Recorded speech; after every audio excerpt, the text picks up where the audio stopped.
நம்ம வாழ்க்கையில் நம்ம முன்னேறாமல் இருக்கிறதுக்கான சில காரணங்கள் பார்ப்போமா. ஃபஸ்ட்டு சோம்பேறித்தனமாக இருக்கிறது. செகண்டு தொடர்ச்சியாக அந்த செயலை செய்யாமல் இருக்கிறது. தேர்டு அந்த செயல் மீது ஆர்வம் இல்லாமல் இருக்கிறது.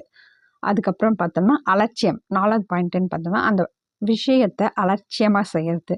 5வது பாயிண்ட் வந்து திடமான நம்பிக்கையோடு அந்த செயலை செய்யாமல் இருக்கிறதுனால ஏற்படுது.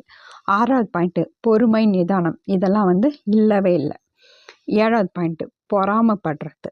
8வது பாயிண்ட் வந்து நெகட்டிவாக திங்க் பண்ணுறது. 9வது பாயிண்ட் வந்து நம்ம தூய்மையாக வச்சுக்காமல் இருக்கிறது.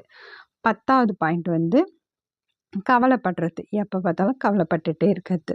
11வது பாயிண்ட் வந்து கம்பேர் பண்ணுறது. நம்மளோட மற்றவங்கள கம்பேர் பண்ணுறது. 12வது பாயிண்ட்டு நம்மளை பற்றி யோசிக்காமல் மற்றவங்கள பற்றியே யோசிச்சுட்டு இருக்குது. ஓகேவா.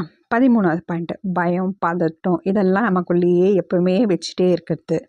அதுக்கடுத்த பாயிண்ட் வந்து எப்பவுமே தெளிவான மனநிலையில் இல்லாமல் இருக்கிறது. அதுக்கப்புறம் அடுத்தவர்களை பற்றி சும்மா காசிப் பேசுறது. இதெல்லாம் தான் வந்து நம்ம வாழ்க்கையில் நம்மளை முன்னேற விடாமல் தடுக்கக்கூடிய சில காரணங்கள். ஓகேவா. இதை நம்ம சேஞ்ச் பண்ணிக்கணும்.